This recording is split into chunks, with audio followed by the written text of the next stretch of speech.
नमस्कार दोस्तों, एक और कहानी के साथ मैं यहाँ प्रस्तुत हूँ। बहुत पुरानी बात है, एक राजा था। वह स्वभाव से बहुत ही लालची था।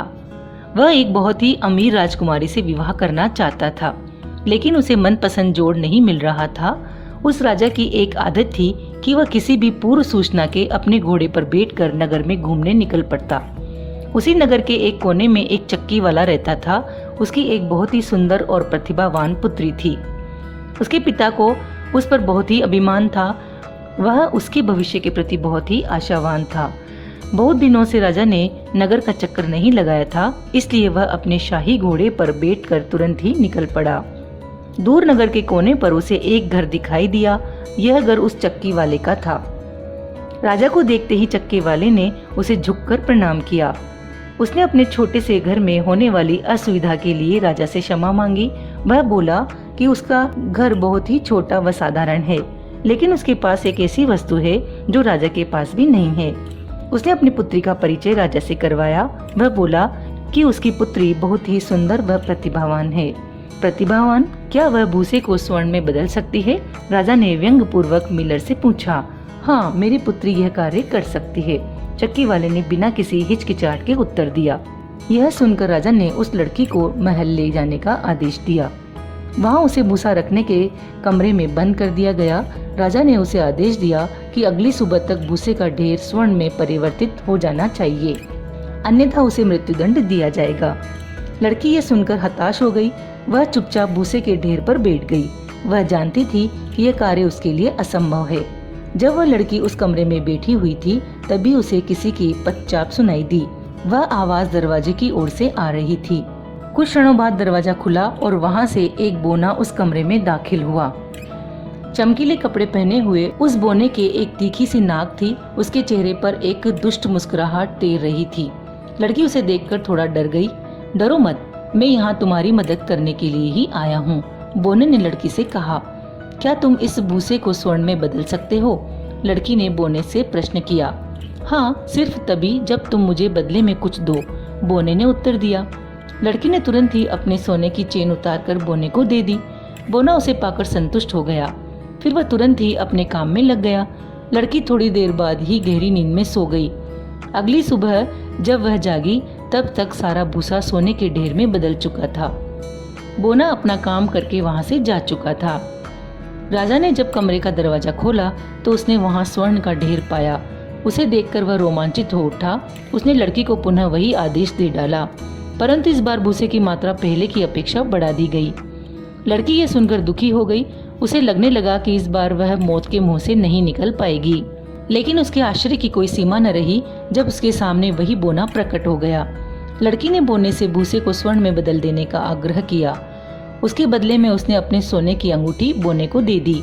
बोने ने अपना काम पूरा कर दिया।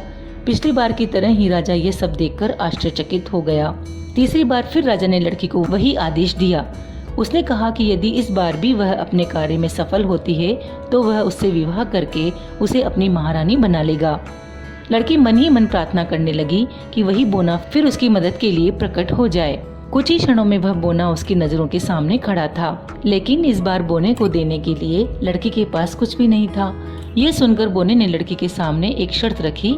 उसने कहा कि राजा से विवाह के बाद उनकी पहली संतान को वह बोना अपने साथ ले जाएगा। कोई और चारा न देखकर लड़की ने बोने की शर्त मान ली।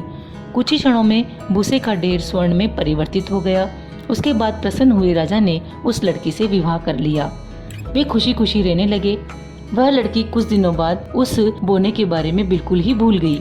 1 वर्ष बाद लड़की ने एक सुंदर से पुत्र को जन्म दिया। एक दिन वह अपने कक्ष में अपने पुत्र को सुला रही थी, तभी अचानक वह बोना उसके सामने प्रकट हो गया। उसने लड़की को उस वचन की याद दिलाई। रानी ने उससे विनती करी कि वह उसके पुत्र को न ले जाए। बार बार विनती करने पर बोने ने उसके सामने पुनः एक शर्त रख दी। वह बोला, यदि तुम दिन के भीतर मेरा नाम पता करके बता दो तो मैं तुम्हारे पुत्र को नहीं ले जाऊंगा। मैं तुम्हारे पास रोज 3 दिन तक आऊंगा। यदि तुम असफल हुई तो मैं तुम्हारे पुत्र को हमेशा के लिए अपने साथ ले जाऊंगा। रानी ने तुरंत अपने जासूसों को आदेश दिया कि वे राज्य के सभी भागों में जाए और वहां से अनोखे नाम ढूंढ कर लाए। पहले दिन जब वह बोना रानी के पास आया तो उसने उन सभी नामों की सूची उसे पढ़कर सुनाई। जो उसके गुप्तचरों ने लाकर दी थी, लेकिन उसमें से एक भी बोने का नाम नहीं था। रानी ने पुनः अपने गुप्तचरों को काम पर लगा दिया। दूसरे दिन जब वह बोना उसके पास आया तो उसने नई सूची उसे पढ़कर सुनाई, लेकिन उसमें भी उस बोने का नाम नहीं था। रानी के गुप्तचर उसे नामों की नई सूचियां ला कर देते रहे, परंतु रानी बहुत ही हताश व निराश महसूस कर रही थी। अब उसे अपने पुत्र से दूर होना पड़ेगा, क्योंकि इस बार भी वह बोने का नाम ज्ञात नहीं कर पाई। उसने बहुत ही भारी मन से अपने पुत्र को उस बोने के हाथों में दे दिया। बोना रानी के पुत्र को लेकर जाने को हुआ, तभी अचानक एक दूत ने उस कक्ष में प्रवेश किया। उसने रानी को बताया कि पिछली रात जब मैं नाम ज्ञात करने के लिए नगर में भटक रहा था तो मैंने एक बोने को देखा। वो अपनी ही मस्ती में आग के चारों ओर नाच और गा रहा था। वह गाते हुए कह रहा था कि अब राजकुमार मेरा होगा, क्योंकि रानी मेरा नाम ज्ञात नहीं कर पाएगी। रेम्पल स्टिल स्किन, मैंने उसे गाते हुए सुना, दूत बोला।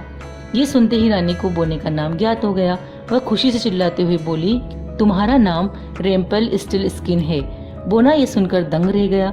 रानी ने उसके हाथों से अपने पुत्र को ले लिया और उसे प्यार से चूमने लगी। बोना वहां से अदृश्य हो गया। अब रानी, उसके दूत और मित्रगण खुशी से नाचने लगे।